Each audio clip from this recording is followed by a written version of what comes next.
Okay, thanks so much for joining us. Do you want to introduce yourself, Dr. Abreu? Sure. So I'm Dr. Esmilda Abreu. I am the Associate Vice President for Student Life and Dean of Students at Manhattan College. I used to be the Director of Equity and Diversity at Montclair State, and I also am a teaching faculty in the School of Business. I teach management and negotiations. I've taught negotiations in the MBA program as well as undergraduate, and I'm a big fan of Montclair students. So it's really wonderful to be there, here, I guess, in the class. And in particular, my PhD in organization and management concentrated on organizational culture and mentorship and advancement. And organizational behavior is one of those areas of interest that I'm very passionate about. So it's good to be here. I did get a chance to visit with the class earlier on in the semester to talk about diversity. So coming around full circle today to talk about implementation is very exciting. So thank you for having me. Yes, thank you. So today we are sort of, say, 2/3 through our semester, and the students are working in teams to focus on a key issue that a company has and thinking about what could be a good organizational behavior solution to that issue. And the students have, at the midterm, they presented what issues they were working on. And some of them were pretty complicated. You know, there were multiple layers there. And so now they're kind of taking a pass and working towards their final, where they're going to share some key solutions with us. And I thought that you and I could kind of talk through how we tend to think about solutions when we think about organizational behavior solutions. So what do you find is a very typical thing that if an organization sort of knows that it has a problem, let's say they know that they have a problem with discriminating against certain employees, or they have a problem with the fact maybe they have a health safety record problem with some of their employees. Like, what are some, you know, I've shared that model for organizational behavior with my students that kind of looks at the individual and then looks at groups and teams and then kind of looks at kind of management or leadership and then looks at the organization as a whole. So if you're thinking about kind of approaching a problem or thinking about potentially creating a solution in the future, what kinds of things do you think about when you're first approaching a problem like that? So first, I would say that my tendency is to look at the solution, not the problem. I don't tend to look at the presenting problem. What I tend to look at is the desired state, right? So what is it that you hope to accomplish? Oftentimes, when you address a problem, you're putting a Band-Aid on a problem or you're creating some sort of mechanical response. I'm less interested in addressing the problem and using instead the problem as a challenge for achieving an aspired state. What I love about organizational behavior is that it's really the study of teams and organization. And it's a study of teams and organization in order to develop and then reinforce a particular culture, a particular way of thinking, a way of knowing that gets you closer to what you want to be, right? So let's say you're looking at some culture that has sexist practices, right? And they are not allowing for certain types of voices. Well, then the issue is not to look at sexism, but the issue is to look at inclusion. The issue is to look at the ability to hear everyone equally and to value people regardless of their gender expression, gender identity, or sex. See, makes sense? So always aspiring to the top. The other thing is, I love the fact that you've been sharing the circles with the students, because organizational theory has to do with the individual, right? And their behavior, the teams and their behavior, the culture of the organization and then the behavior of the organization. So there's lots of layers here when we address it. And so I would say, if we're looking for inclusion and we're looking for appreciation and value in response to the challenge of sexism, then what I want to do is I want to take those levels and I want to address behavior and identity at every single one of those components in organizational behavior. And I would say I would even go a little further. I'd want to look at perception. What do people think about this? Maybe people don't think it's a problem at all. So I'd want to assess behavior and perception. I'd want to think about who do we have? Like who can we creatively tap into? Who's innovative? Who could maybe think differently about this and add their voice into our challenge? I also want to think about personality. Do we have any recruiters in the organization that can get people excited and motivated to come to meetings, to come to labs? Do we have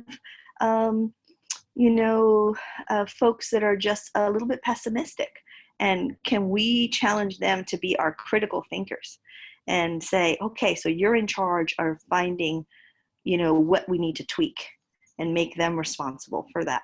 So there's lots of ways in which you can leverage individual personality, individual talents at the individual level, and then you can get them involved in a team approach to address a cultural response. Does that make sense? Yeah, I think so. As you're speaking, I realized that there's a sort of like two common things that people tend to think of when they think about, oh, let's solve this. Yeah. One is let's change a policy, and the other one is let's have a training. So can you kind of help us understand like when that's a good idea and what else might need to be included in something?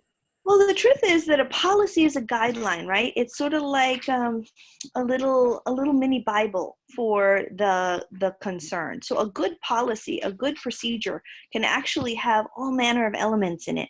Where to go to if this is an issue for you. So where do you report? Who can help me? Who are the experts in this issue? What are the typical steps that are taken place that might change behavior? What resources are already in place? And if it doesn't work out for me, who goes and adjudicates and creates sanctioning? Then is there an appeal process where maybe more information can be given if I wasn't heard correctly the first time? All of these are part of a good policy. I'm all for good policy, but good policy is not enough. And the reason that good policy is not enough is the same reason that good training is not enough. I love good training. This is what I do for a living. I enjoy imparting information, giving people, useful techniques, useful ways of thinking. But knowing is not enough, right? You can have all the information in the world. For folks in the room that are into health, how many of you know exactly what you have to do to stay healthy during COVID? All of us know not to eat 5 donuts, right? I mean, you can take maybe a little bit of splurge, but we all know what to do to be healthy, and yet we're gonna do what we do. We're human beings. And so the policy is good, the training is good, but it cannot stop here. One of the most important things for managers to understand when they look through the organizational behavior lens is that we're looking at 3 parts. And you might want to think of it as like a Venn diagram, right? The first part is affect. How do you feel about this policy? Listen, if you've got a conflict with this policy, you don't want to learn. The entire time you were at that training, the entire time that you were looking at that policy, you were like, please. Right? So you have to address affect. Affect, what is my feeling about this? Why am I resisting this? What do I have to gain that might make things better for me? Maybe I should open myself up to this policy. Maybe I should come to this training with a little bit better attitude, or maybe just compassion for myself. Maybe I just need some time, be kind to myself. So affect is the first part of that dimension. the other part that's really, really important is cognitive. This is the learning part. This is the, oh gosh, the way of thinking about knowing. And here is why I lean into sociology, because sociology talks about the psychology of groups. And so the cognitive piece is really important. So what's in the training? How does it work for our particular team? How is it introduced? What kind of language is being given to us, right? So you've got affect, you've got the cognitive part now, and then the third dimension is what we call psychomotor. Psychomotor has to do with how do we actually apply the learning. So after the training and after the policy, you've got to check in with your feelings and then see how you're going to apply and do it. So how do you do this policy? What are the actual pieces that I'm expected to do? And by the way, how do I report what's working when what isn't working? And who can I partner with to do it better? And if I don't have the skills, where do I go to get those skills to do it, to actually apply it? Because you know what? Sometimes training sounds great in theory, right? Eat healthier foods. Doesn't that sound so easy? Right? Well, what does that actually look like? Who can I team up and buddy with to hold me accountable for my donut issue during COVID, right? Or where can I get a better technique about making a healthy breakfast, right? Maybe I just, I haven't made a menu or counted my calories or whatever the heck it is that's going on for me to improve. And in the case of this organization with maybe some issues of, exclusion, via the lens of sexism, we might be able to say, okay, if I don't have the appropriate language to make someone feel comfortable, who can I go to? So psychomotor is the third dimension of learning. And so it's really important to remember that all learning happens in 3 different levels at least. It happens at the mental level, the cognitive level. It happens in the gut, in our experience, in our affect. And it happens in our steps. It happens in our behavior. What are we actually doing? What are we capable of doing? And how are we held accountable for our actions if the ethics isn't right? Or if I simply won't do it because I don't trust the mechanism. Maybe I need to develop some trust channels and some trust mechanisms and a person that I can actually speak to and work with before my psychomotor, my actual applied knowledge, kicks into place. So I love that 3 dimensions of learning, affect, cognitive, and psychomotor, as a really good guidance mechanism for any project that the student wants to apply organizational behavior to. That's great. And what you said made me think of the aspect of kind of leadership or power dynamics. So if you're thinking about creating something new, having different results, as you put it, like what do you actually want to see in terms of results related to this? If you're thinking about sort of this new thing, what needs to be adjusted in terms of power, or like what's a leadership behavior that needs to be considered if you're thinking about making shifts and changes? A lot of our groups are thinking about changes in business that has resulted in changing models. Like one of our groups is thinking about the retail business that's really started to fall off compared to online business, which is especially relevant right now.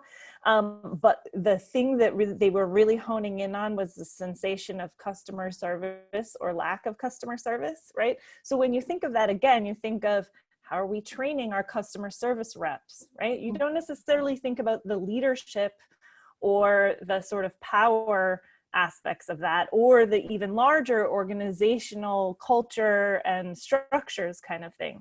So if you're trying to help the groups and teams sort of think about those sort of levels, what kinds of questions or thoughts do you have about that? Well, what I want to say is, let me just turn this off real quick.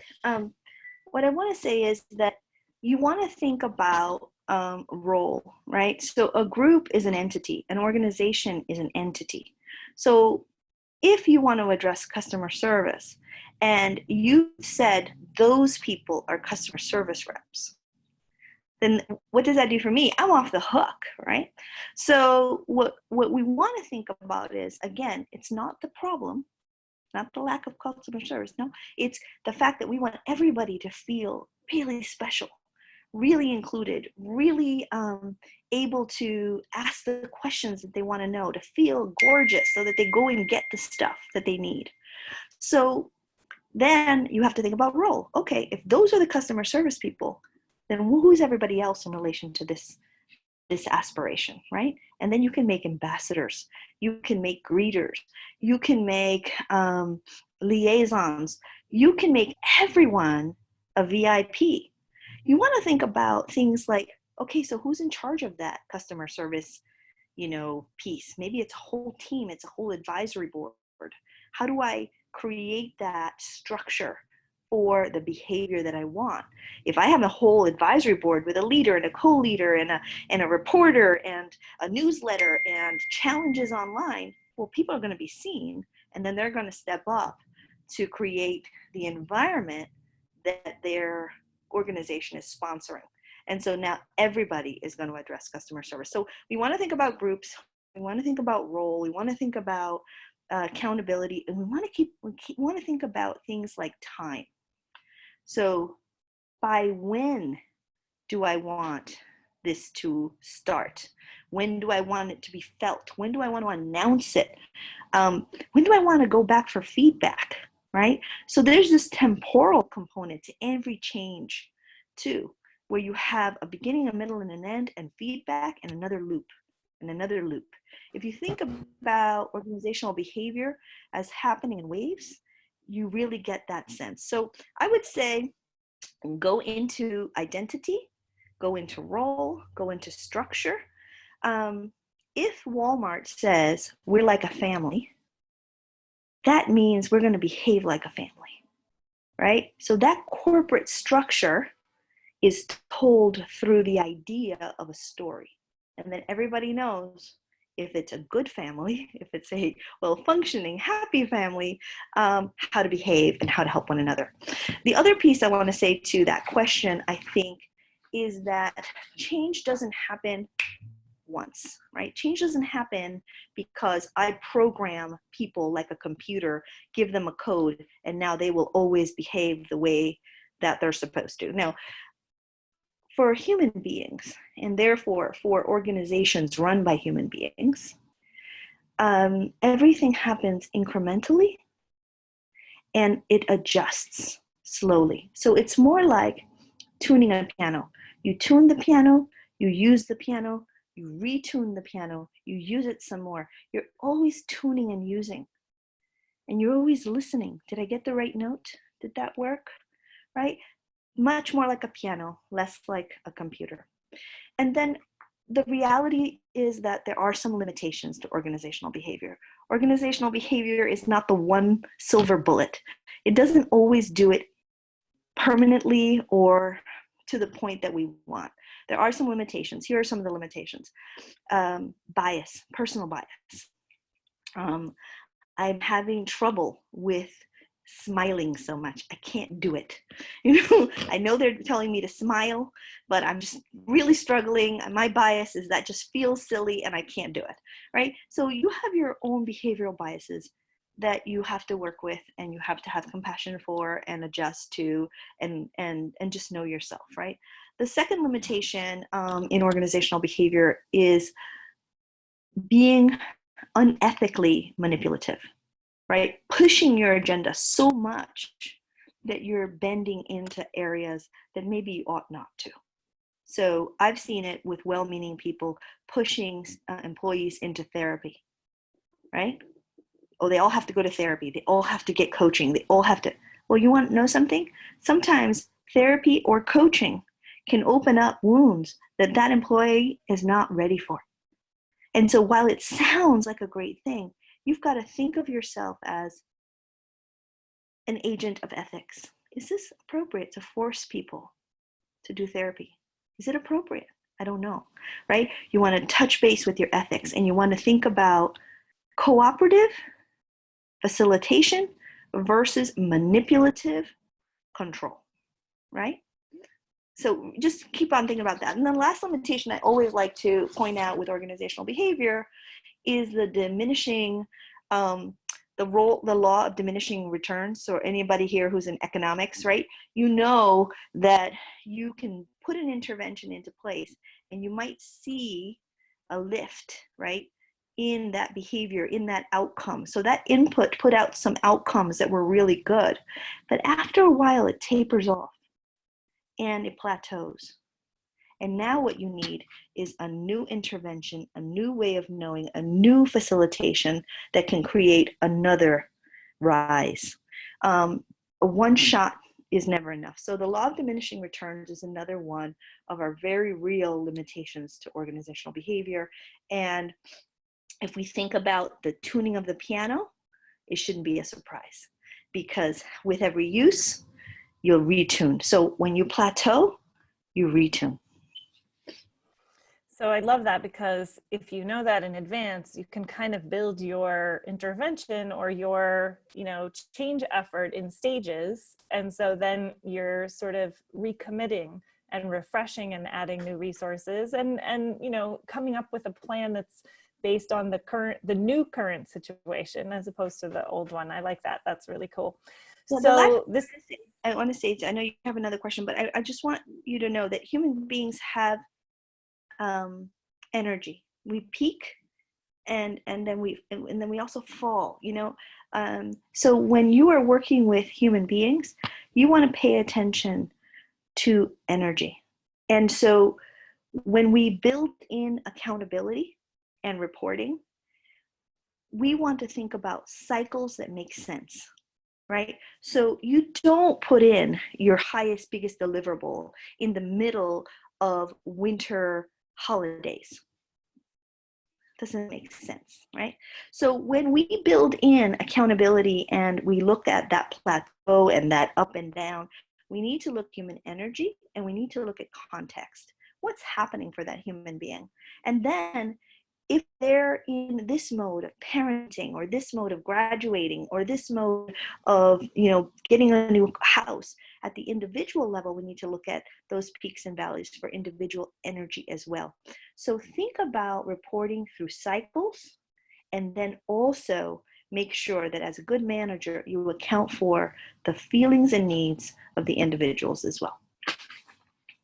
And there's been a sort of a little bit of a theme throughout what you were talking about, and it just makes me remember that innovation principle: limit rather than dilute. So sometimes people take on the entire thing, and you could see that sort of at the midterm. People identified lots and lots and lots, for some of the teams, lots of reasons behind something, right? So I sort of encouraged folks to pick one of those reasons or one aspect of that, and sort of limit their focus on that one thing. And what you talked about really reminded me of that. So this has been great. If you had sort of one parting piece of advice for folks in terms of thinking about these OB solutions, what might it be? That most of what we work with in organizational behavior is unseen. So learning happens mostly internally. It's cognitive, it's emotional. The behavior is the little tiny bit that we actually see happening with our eyes that we can measure. It's really difficult to measure all of the other pieces that are happening internally. Trust, power dynamics, exhaustion, incongruity, lack of knowledge, gaps in socialization, onboarding, all of those sorts of things had to happen before you have the right organizational culture with the right behaviors and the right outcome. So when we are analyzing or consulting on organizational behavior principles, look for the unseen. What is invisible? What is happening with energy? What is happening with time? What is happening with customs, assumptions? What's happening with power? How can I address those things that are unseen and make it such that you can see it? So if we want to inculcate loving compassion, then we want to put it on a sign, and we want to make an expression, and we want to even make like hand signals. So you want to take the emotive, affective realities of human beings and translate it into something visual, something you can touch, and something you can act upon. So if I had to leave any nugget at all, is to remember that we have thoughts, we have feelings, and we have actions. And if we can get our thoughts, our feelings visible, such that they can align with the action that we want, we've got the secret sauce.